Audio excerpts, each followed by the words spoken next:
Nshuti mudukurikiye kuri channel yacu Igisobanuro TV, tugiye kubagezaho ikiganiro kizaba kibanzemo imihango ya Kinyarwanda, ibyo abantu mugomba kwitondera ndetse n'ibyo mutaruzi mugomba kumenya.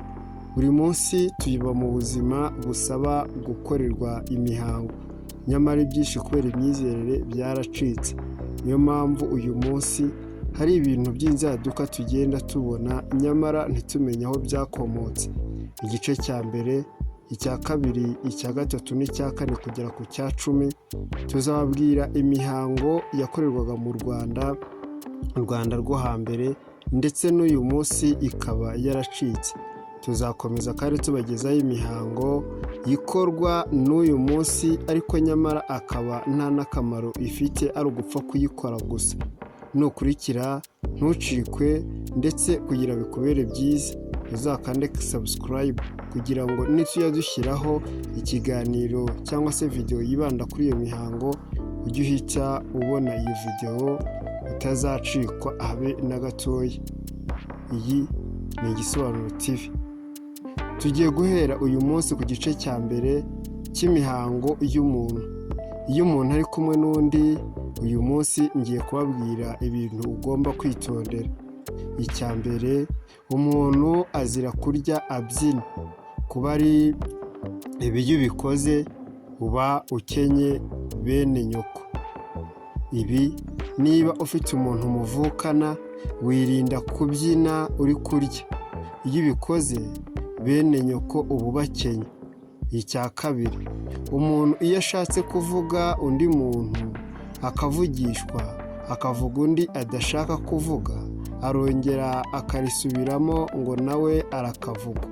Iyo atamusubiye mu izina ngo amuvuge kuba ari ukumukenya. Igisobanuro TV across the land. Together we rise, together we see. The future is bright with Igisobanuro TV. Ibi bintu ugomba kubifata kandi ukabimenya. Iyo umuntu arya maze agakorora ngo abavuzwe n'umuntu umukunda kandi ngo amuvuze neza. Naho iyo akozwe atarya abavuzwe n'umwanzi kandi abamuvuze nabi. Icya kane, umuntu azira gutera undi ngata cyangwa akibo. Kuba ari ibi yabikoze aba ari ukumusurira gupfa atabyaye. Abyara abakobwa gusa. Ikindi kandi nuko ikibimara ntibigire icyo bitwara, ni nko kubizirura. Uwateye ingata cyangwa se ikibo areba agate kose abonye, afata agati kose abonye akakamutera agira ngo nguteye abana benshi. Ibi nabigusubiriramo. Umuntu azira gutera undi ngata cyangwa akibo. Ibi yabikoze aba ari ukumusurira gupfa atabyaye, kandi niyo abyaye abyara abakobwa gusa. Ibi rero kugira ngo biveho, uwateye ingata cyangwa uwateye ikibo areba agati kose abonye akakamutera agira ngo nguteye abana benshi. Ibyo biba bivuyeho. Icya gatanu, umuntu azira gusukira undi amazi atayanyujije mu nkondo y'uruhuzo.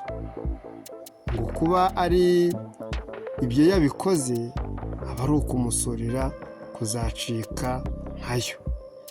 Bisobanuye ngo uko usuka amazi ntasubire mu cyo yasutsemo ako kanya igihe umuntu yakaraba, niko uwo muntu uba umuciye nk'ayo mazi. Icya gatandatu, umuntu ntiyakura undi uruvi ngo arumwereke.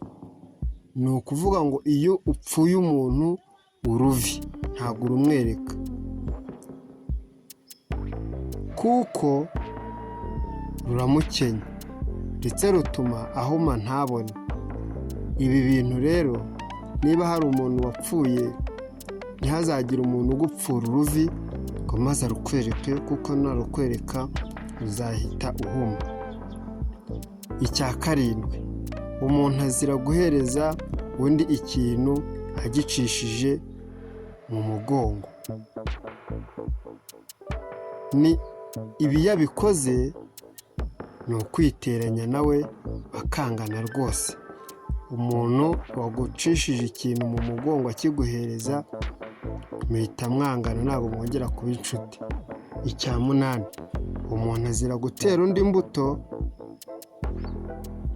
kuko iyo azimuteye